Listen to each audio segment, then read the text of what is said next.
Greetings everyone, quick review here on Division 2 Open Beta. I played it for about 10 or 12 hours or so. I played the end game. They provided characters, 3 different characters at max level with really good gear to try out the end game some. So let's go ahead and get this review started. First thing is the graphics. I really enjoyed the graphics. You can see here the cutscenes look great. They even got dust particles floating around. Some of the facial animations look good. The story was interesting. Didn't really have any complaints with the story. I mean, it was your basic Division story. It wasn't super awesome or anything, but it wasn't bad. It was a whole lot better than Anthem or Fallout 76. The special effects were really cool with the explosions, and then you got paper and stuff flying out of the window from the explosion and blowing down the street. Some really amazing graphics. The combat was fun. The cover system was nice. Shooting somebody in the face felt really good. They died pretty quick if you got headshots on them. If you didn't get headshots, it took a couple more shots than I would like to kill somebody without a headshot. But I suppose it's reasonable. Not too much bullet spongy. The combat was very engaging. The AI is very smart.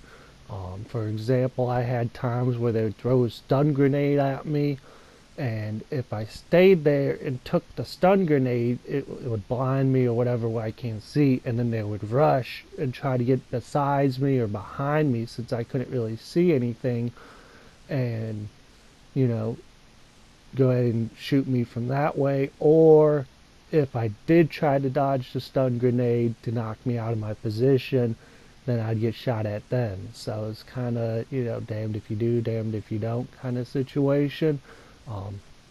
But the AI was constantly surprising me with how smart they were, especially with some of the end-game AI. The end-game AI was brutal with getting behind you, getting beside you, and it ain't like they were spawning there. They were really good at moving undercover and getting into positions that either force you to move or play a lot more aggressively. It was very interesting. It was very challenging. I look forward to trying that, playing some more in-game out, when the game releases. The gear, the way they did the gear, I felt was good. There's about 8 skills you can get. Those are the skills you can get. Some of them are locked off for the beta. Not a whole lot of new skills. Couple new ones, I guess, but I don't know. It's pretty much Division 1 style. If you play Division 1, you pick a skill, and then you got that one skill that can do different things depending on how you spec it. It's interesting. There's also a perk system, which I found pretty interesting.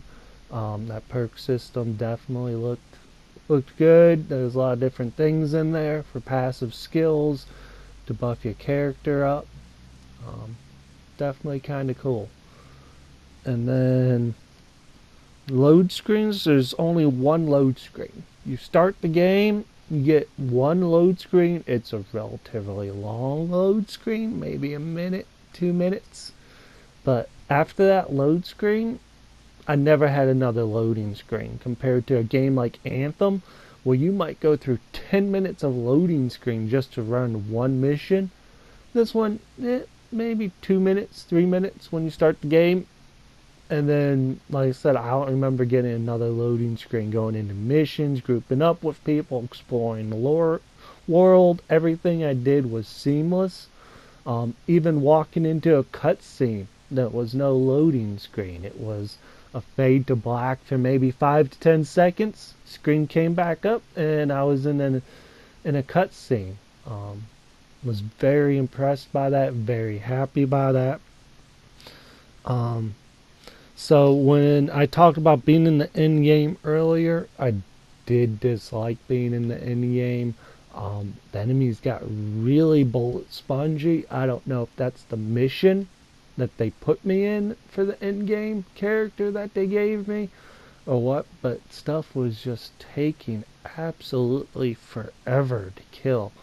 I just felt like I was shooting them and shooting them and shooting them, emptying clip after clip into people.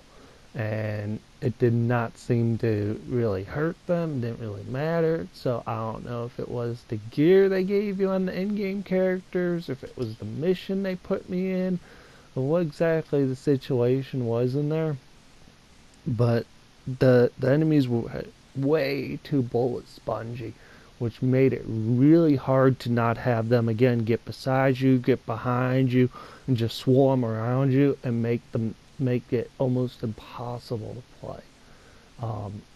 Obviously, I need to play a little bit more of the end game to see how I feel about that, but that was a huge turnoff for me, was playing that end game mission with how bullet spongy the enemies were. And then last but not least, my personal rating of this game is an 8 out of 10. I would definitely recommend it. There are a few things lacking in it. Again, I felt like the enemies were way too bullet spongy at the end. Some of the missions felt a little repetitive to me. Kind of doing the same thing for each mission. Go here, pick this up, get it back to this person, find this person, bring her back to the camp. Kind of like fetch questing. A lot of fetch questing, a lot of defend this point. But they did it in a fun way. They made the gameplay more fun than let's say in Anthem. To me, it felt more fun than that. When you're defending that point, you don't have to stay inside this little circle. You're okay to move around and do things. You're not forced to stand right next to the point you're trying to defend. But yeah, that's overall. I really enjoyed it. The graphics were great. The sound was good. Special effects were good. AI was good. Really no load screens. The way they did the gear felt right, with leveling up, obtaining new gear, getting more powerful gear, and so on and so forth. It felt good. I was never trying to get more gear of something I couldn't find. There's always another option. If I couldn't find it on a drop, I could buy it, or I could go find a quest for a certain piece of gear. There's never a shortage of options. Of just felt like grinding for gear. But this is the beginning game. I'm sure there at end game there's going to be a lot of grinding for gear. They brought the Dark Zone back. The Dark Zone is the Dark Zone. It's open world PvP. I played in it a little bit. It was the same as the other Dark Zone. I was never a huge fan of the Dark Zone myself. In the first one, I just never really enjoyed PvP in Division 1 because it seems like you would constantly die really fast. Could just be that I was no good at the PvP, but I would be somewhere, I'd have max gear or whatever, and it seems like some dude from 400 yards away with a sniper rifle would shoot me once and kill me. Even at end game, I don't know. I was just never a fan of the PvP in the first division. So I didn't try out a whole lot in this one. When I was in the Dark Zone, I got in a little bit, a few PvP scruffles, but nothing really. I won in once or twice. They won once or twice. I don't know. I wasn't too impressed by it, but again, not a huge fan of the PvP in the first division, and didn't like it in this one. Definitely would need to try it out some more, but the PvE content is a lot of fun, and I'm looking forward to it. It seems like a complete full game. It didn't feel like during the beta that it's being like patched out to us like games as a service, like it was for EA Anthem, or like it is for EA Anthem, where the game just felt butchered in Anthem, which is another reason I didn't really like it. It felt cut up, it felt unfinished, like they're slowly gonna give us content, but this feels like we're getting a full game now. a full finished product now, and then they're going to be updating it, patching it, and adding to it over time, which is what I like. So again, yes, I would recommend this game based on the beta. The beta itself, I'd give it an 8 out of 10. Looking forward to the full game.